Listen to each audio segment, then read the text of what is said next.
Hello, and sorry about the delay. Welcome back to the Tonomi kitchen.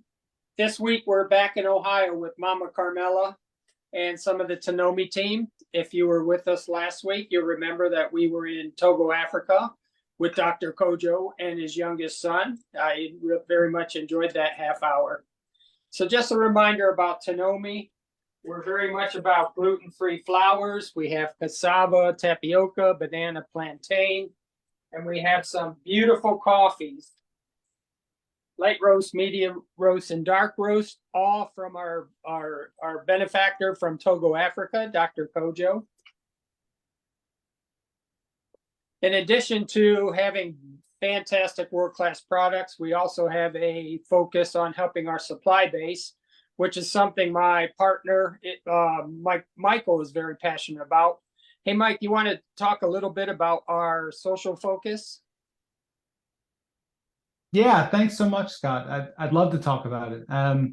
So Scott gave you a quick little vignette of our products, from the gluten-free flours, the cassava, the tapioca, the banana, and the plantain, and to the three wonderful roasts of coffee that we have. So we're all about good products, but we're also about doing well and doing things that make a difference. It's not just about providing markets for Togolese products in the United States. It's also about returning some of that, but not in a charity, not as charity, not in a charitable way, but it's more about returning it to empower those that are involved in our products, from those that work and help supply us with the flours, from the coffee farmers and producers in Togo. So one of the things that we do that's really important, that's critical really to us, it's the reason why we're all here, is returning some of the profits that we make bringing these products to the United States, returning those locally to Togo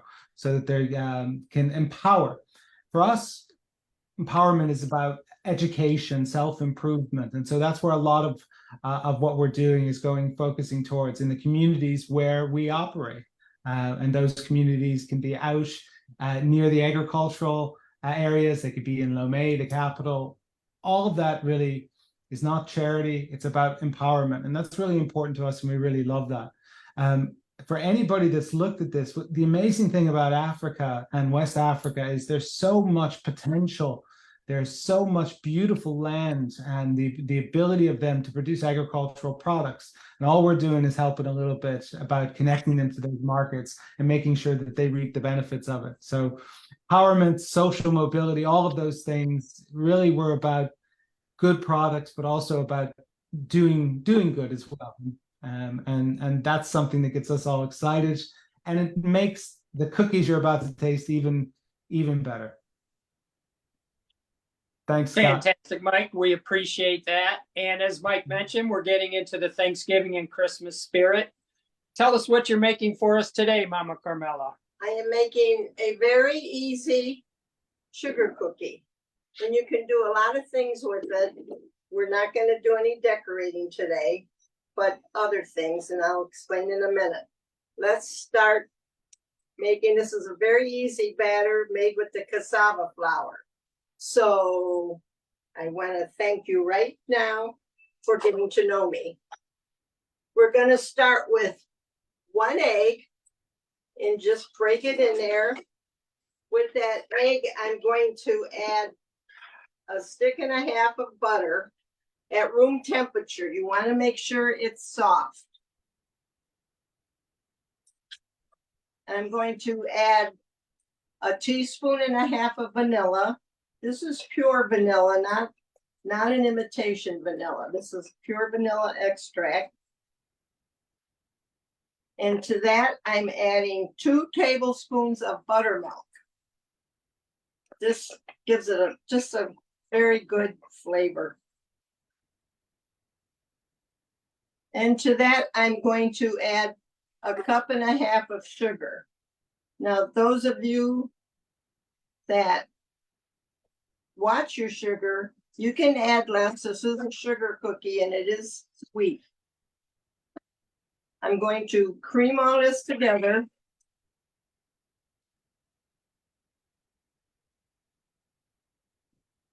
Make sure you get it all incorporated Keep scraping down the sides of the bowl. This is really a nice batter to work with.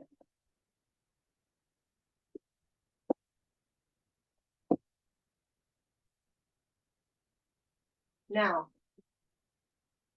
I have a quarter of a teaspoon of salt, which I'll add to the flour, and a teaspoon and a half of baking powder. I'm going to put it right in with the flour. And then I'm going to just slowly add it to the butter mixture here and mix it a little bit at a time. If you put it all in together, it's going to go all over.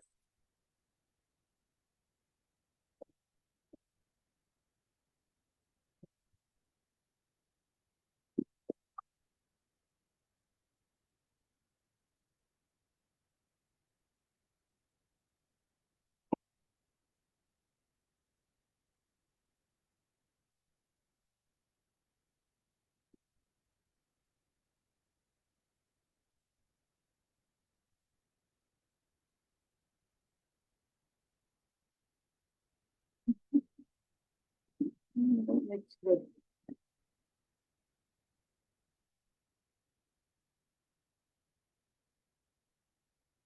It's not a powder, it's like an evaporation from when you mix the liquid and the dry ingredients together. You want to make sure that you scrape that bottom of the bowl. Now you'll get probably around 2 dozen cookies out of one batch. I usually make a double batch, but I made some today. I'll show you in a minute.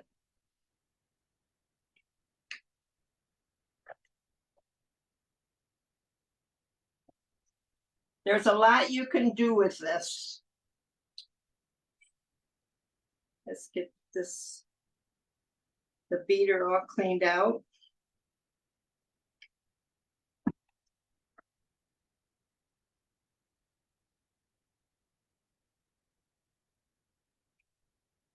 Okay, now I have a pan here that's I just baked a batch on that I'm going to use.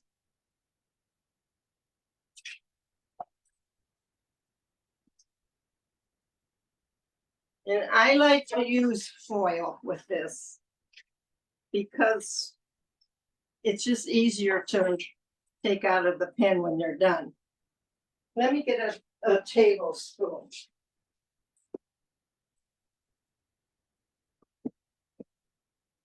A good, I like to, about this size, a double tablespoon. Now, there's many things you can do with this. You can put a half a cup of sprinkles in the batter, and you're going to get sprinkles throughout the cookie. But again, for me, personally, that's added sugar, so I don't do that. But I like to, these go very fast when the kids come. I like to put a chocolate kiss in the middle. The batch that that's in the oven. Now, here, Scott, you want to hand me that tray? I'll show you what a complete tray looks like. You want to put them an inch or two apart. These have some chocolate in. I made 2, mixed them with sprinkles. And then some of them I just put sprinkles on the top. Some of them I just left plain and stuck a pecan in the middle. So, but that's what they look like when they go in the oven. So I'll put this in the oven right now. 350 degrees for about 15 minutes. And then it's easy to roll, very easy to work with. But remember, put them 2 inches apart because they spread apart very wide.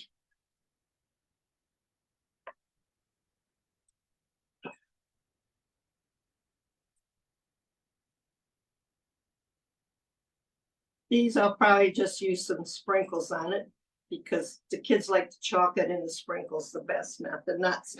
With the nuts, you have to be careful anyway in case somebody has a nut allergy.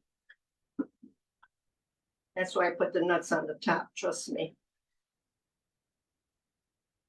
But it's easy just to roll. Here, let me get some of these.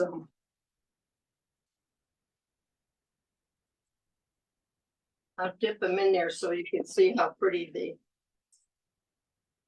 these are sprinkles at Christmas time. Use the red and green sprinkles. They look so pretty. See what a difference that makes?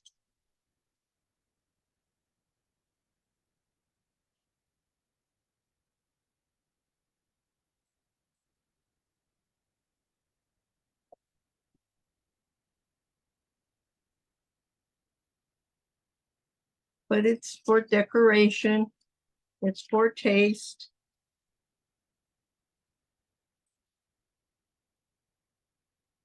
Do not, I will caution you, in this recipe, do not use a jam or a fruit mixture because it tends to make the dough softer and it'll just spread all over and it won't hold the filling.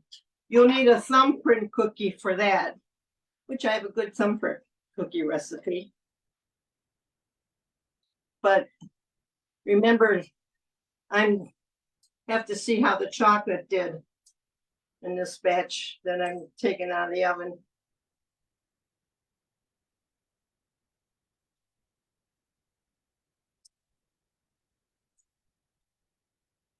So how many cookies will you make at Christmas time?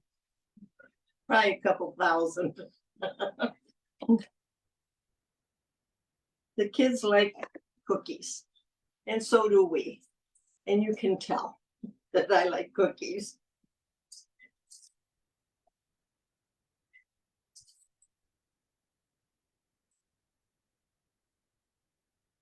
At least 500 or 600. I like an assortment. I make all kinds. Once in a while, I use a regular flour, but only once in a while. I'm so used to the gluten-free now. It's wonderful. When you get the hang of cooking with gluten-free flour, trust me, you'll very rarely go back to anything. This dough is just great to work with. It's easy to handle. And you get a giant sugar cookie out of it. I'll show you in a minute. I'm anxious to see how the ones with the chocolate. Usually I try to make it smaller because the chocolate will make it definitely. I'm going to see how that other pan is doing and show you what these look like.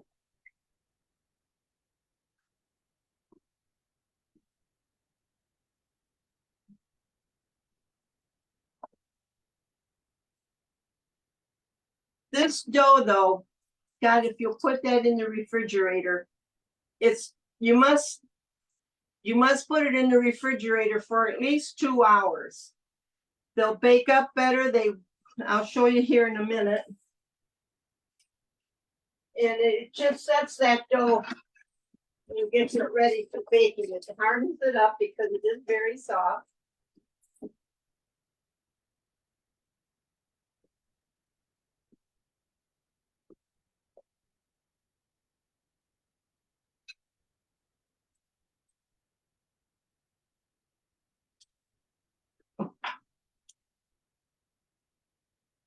And this is what they look like after they're baked. We got some sprinkles, we got some nuts. And I hope you'll try this recipe. I'll make sure that you get it. How is it? They're very good. Very nice. So once again, thank you, Mama Carmela. I want to thank you for spending time with me and thank you for getting Tonomi. She made that up. I love it. I will say that my mother's Sicilian, her generation, and actually the generation before her were all fantastic bakers with the Italian cookies. I was spoiled growing up that way. The one thing I say that really irritates my mother is my Auntie Annie was the best baker in the family. And she taught me. I keep telling her. She was fantastic. But listen, thank you to everyone for coming and spending a little bit of time with us. We just put the lot of the new recipes up on the website, so have a look if you're interested. I think next week we'll go back to Togo with Dr. Kojo, who'll have something special for us. And again, we really appreciate you being a part of our Tonomi family. Thank you. Thank you.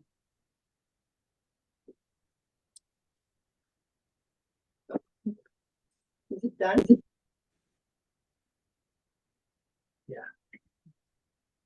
Now the video's up. So that's good. Yeah, we're done. Thank